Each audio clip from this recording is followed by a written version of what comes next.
Yo, wait, hold up. We gotta take it from the top. Freaky Tales is an example of how a non-linear story should be, with enough unexpected and satisfying moments, enhanced with the look and feel of the late 80s Oakland. That said, a couple of things don't fit in quite as well, and the movie does falter under its own ambition. Not everything connects as it should, some chapters don't feel as relevant, but for the most part it is pretty solid. Despite what some critics say, I find the first two to be the weaker ones, oddly enough, and that's for a few reasons. The first one is the better one, focusing on, well, Nazis, and a club that has to defend themselves, and they essentially do that. It has some unique visuals and a satisfying conclusion, but that's only because they're Nazis. Not a whole lot stands out about this one. Anybody's going to enjoy watching them get beat up.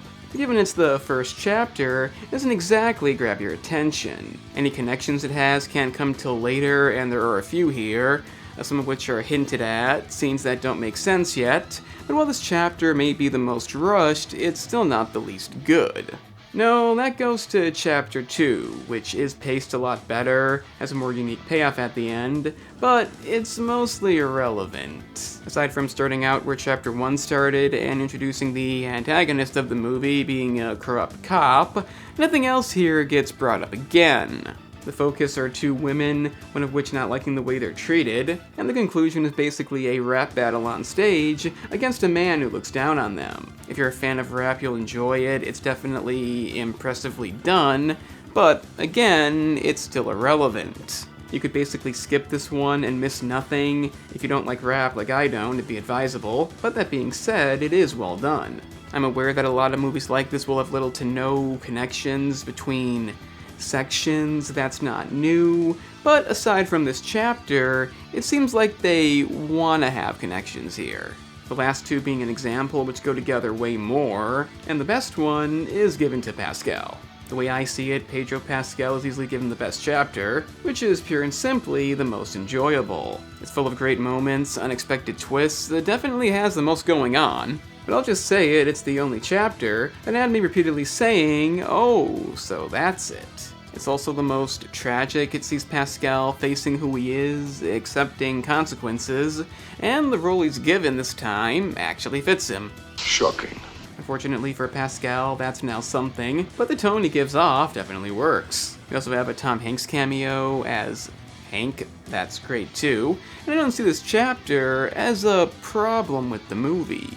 The final chapter is not as good, not as satisfying, but I still like it. Featuring a fictionalized version of a basketball player, Sleepy Floyd. It's your basic revenge tale in which somebody close to him is killed, and he seeks vengeance with a samurai sword and other unique samurai weapons. That's a good idea. Definitely the most outlandish, and a good payoff to end the movie. Of course, Pascal is there too because he has to tie in, but it's not the greatest revenge-fueled rampage. It's good, but nothing really stands out about it.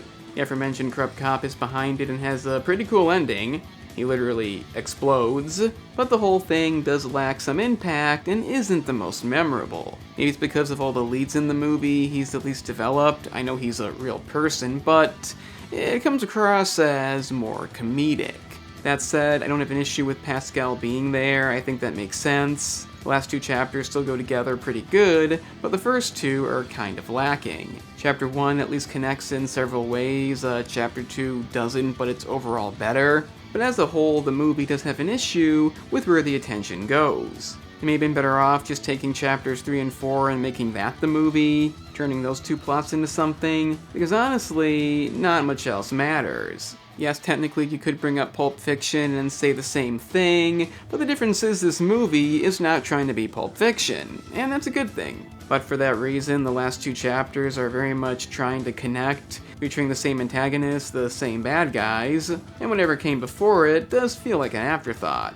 I'm not saying the movie is bad at all, but it is a hard thing to balance, so its own ambition may be the issue. That said, it's still very entertaining. Nazis dying violently is always fun, the rap battle was well done, and the conclusion, despite not being the best, is still a fun conclusion.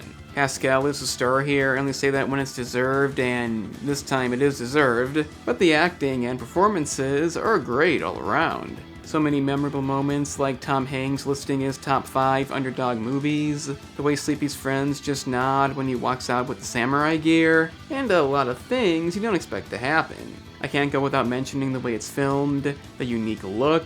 I still really enjoyed it. It's not an easy thing to get perfect, so if you like this kind of thing, please do go check out Freaky Tales. And let me know what you thought down in the comments. Remember to like the video, subscribe down below, and check out the gaming channel for the same content with games, the link in the description. I'm the Analyst, and remember kids, they're Nazis. That's enough development.